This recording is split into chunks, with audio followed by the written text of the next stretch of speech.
Une grande conférence scientifique a été organisée ce vendredi 13 juin 2025 dans la salle Maria Mama située dans la partie est de la ville commerciale de Butembo, dans la province du Nord Kivu, à l'est de la République démocratique du Congo.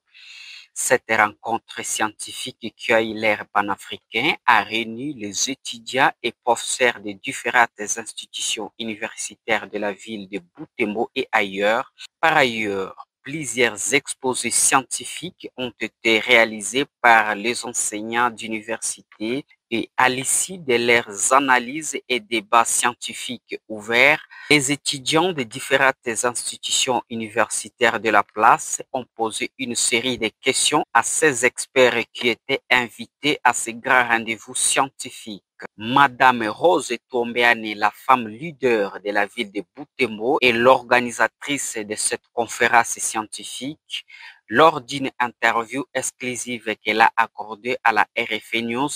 celle-ci a indiqué, je cite, cette conférence scientifique est centrée sur les thèmes la paix, le développement et l'inclusion, où l'on observe le rôle de l'Union africaine, l'accord entre la République démocratique du Congo RDC et les États-Unis d'Amérique USA et l'engagement de la société civile, des jeunes et des femmes en République démocratique du Congo. La femme leader de la ville de Butembo, Madame Rose Tombeane, explique au micro de la RFI News TV.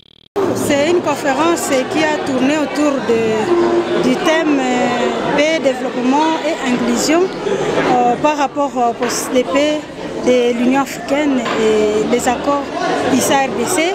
parce que nous avons constaté que cela reste peut-être l'unique espoir devant nous, étant donné que sur le plan armé, il y a quand même des soucis.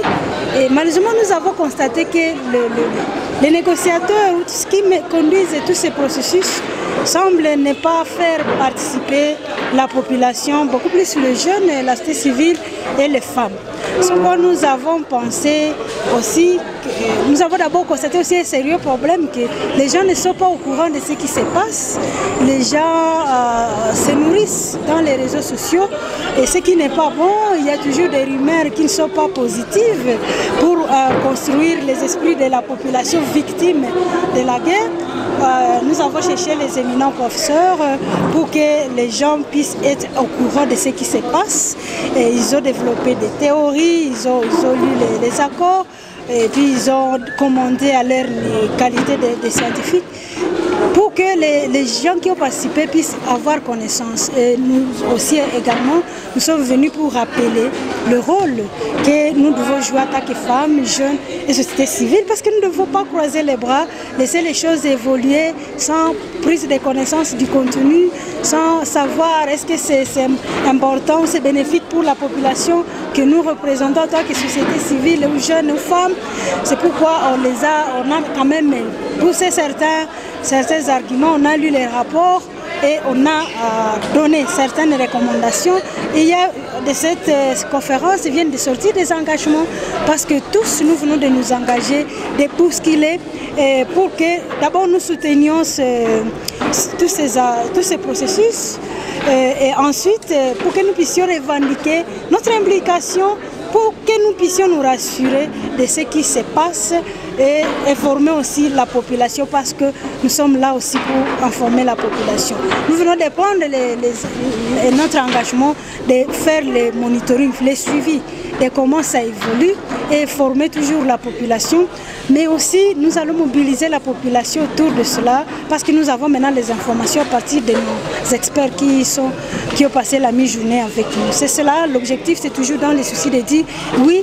après la guerre, il y a eu la surprise de l'avancée des M23, mais faut-il croiser les bras? Nous avons dit non, il y a les processus qui sont en cours et d'actualité. Nous devons voir comment la population en être informée, mais aussi comment elle peut, dans la mesure du possible, soutenir ces processus et mettre la pression. Parce que c'est ça aussi le rôle de la société civile, les jeunes et les femmes. Nous pouvons mettre de la pression sur les acteurs,